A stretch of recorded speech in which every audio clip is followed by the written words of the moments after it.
Okay, guys. According to maps, it's less than a mile to the gas station. So, man, it's a beautiful day. The wind calmed down. So, let me explain to you a couple things in the past couple days that I haven't really got to chronicle. So, when we were up at Jekyll Island, or I'm sorry, down at Jekyll Island, we just anchored by the bridge there, and the marina, the Jekyll Harbor Marina, is just on the other side of the bridge there. And I'm getting to the point where this is just kind of what I expect. So we start dinghying up towards the dock, to the dinghy dock. Now how do I put this? It's like, no, of course they don't owe me or anybody a place to leave a dinghy, okay? Like, they're a business, they're allowed to make money. Totally get that. So if you're gonna come with that angle, I've already said it, so you don't need to, okay? And I'm just for those that would, okay? I get it. But they had someone rush out there and meet me at the dock and say, it's $20 a day to tie your dinghy up. That to me just seems exorbitant. Now, I know that that in the whole scheme of things, if someone's doing the loop or something, $20 is not much, right? But it's a lot to me. And there was a public dock up the river a little bit, maybe a 10-minute dinghy, ride if you're slow like we are. And so, but at first, you'll probably see some footage of this, if I decide to put it in. But they, I go, okay, $20. I'm not gonna pay $20. I'm gonna argue with them, So I start going under the bridge, because it's high tide and I can get up on some solid ground. And the worker starts yelling at me. Now I don't know what he's saying, So I come back around. I'm like, what's up? He's like, something. So I couldn't understand him. He's basically saying, you can't. That's our property too, right up to the bridge.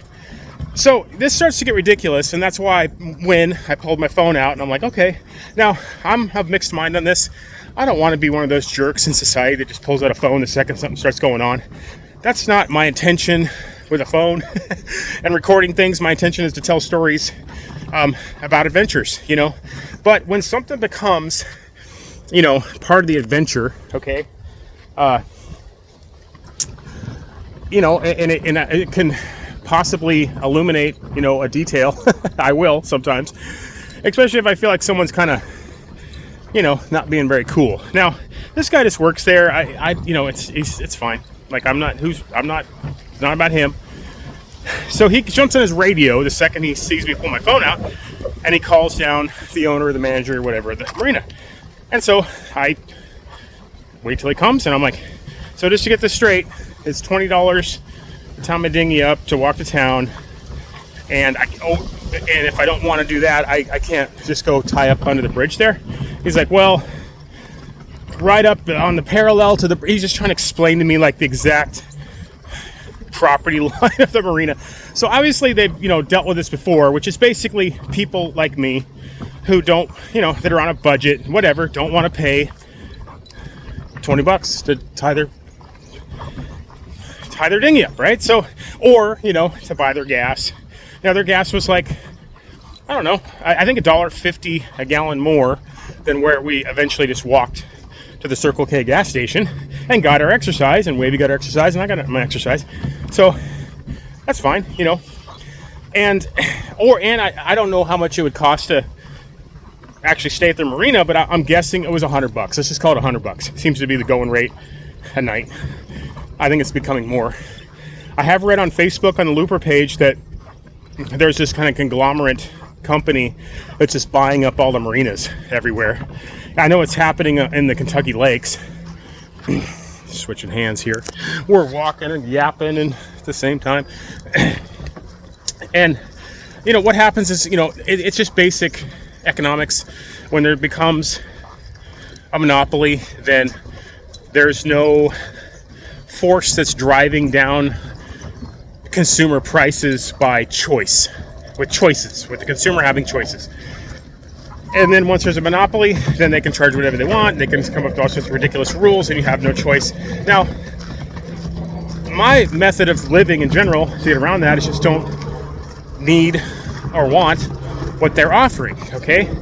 But and that comes into the territory that I would, again, if I was a smarter person, I could articulate this better.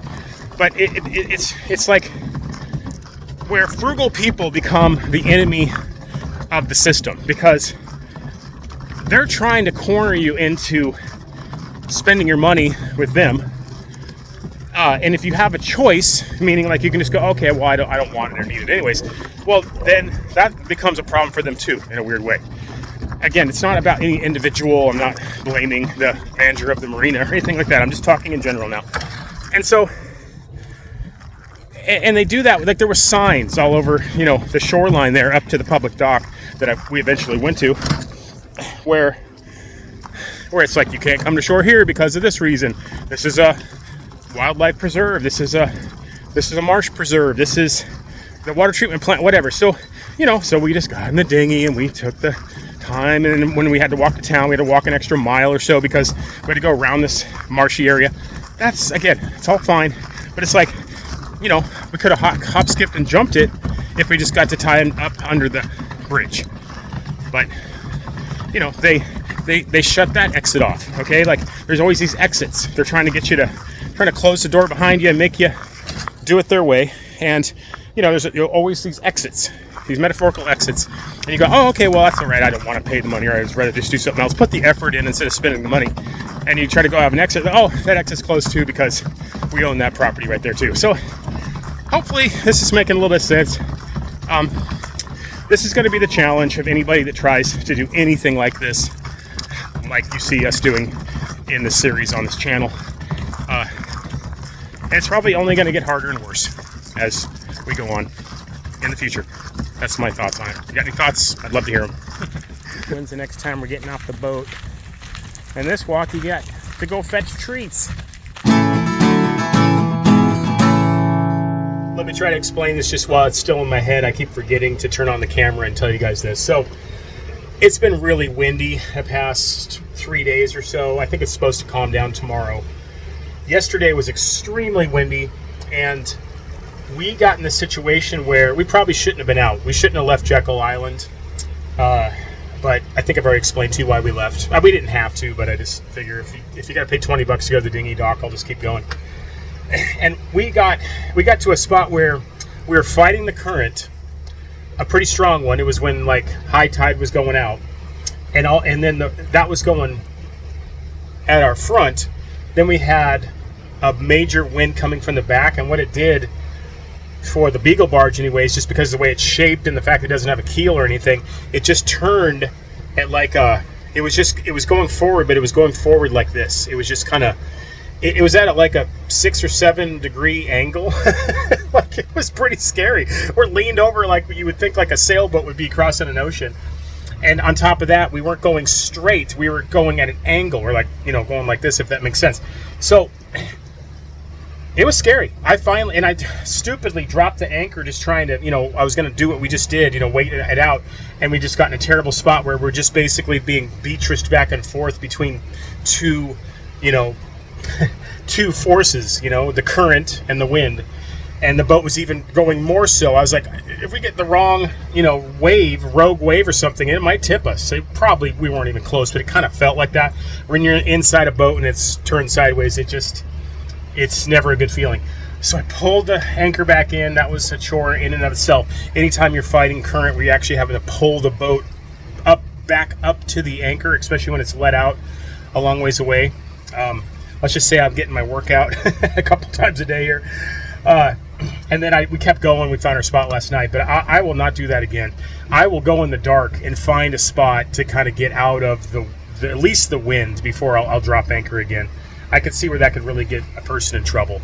If you know more about what I'm talking about, if you're a well-seasoned, sailor or a boater, and you're kind of used to these. See, I'm not a tidal guy. Like, I don't even really want to learn the tides any more than just kind of getting through this section of the country, because I'm a Great Lakes guy and we just don't really have we don't have tides up there, and I'm thankful. Fresh water, no tides, no alligators, no sharks. I'm happy. Well, that's my home till the day I die. But yeah, if you know more about what I'm trying to talk about, maybe you can explain it below, and then maybe I'll make a follow-up video, because I know I'm not probably doing a great job at it, but you kind of get the gist of what I'm talking about. Let's see how they do this. Grab it with a pull, with a hook.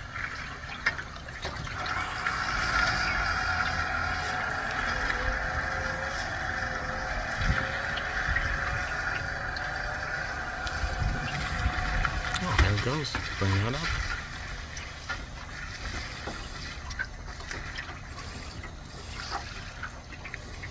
Teaching the next generation.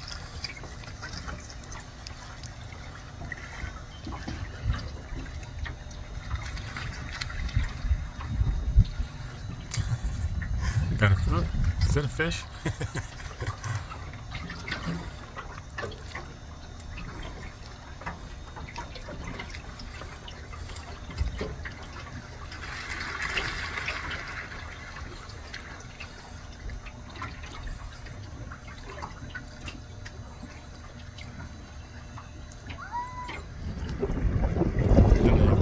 They rebait it and set it and go on to the next one.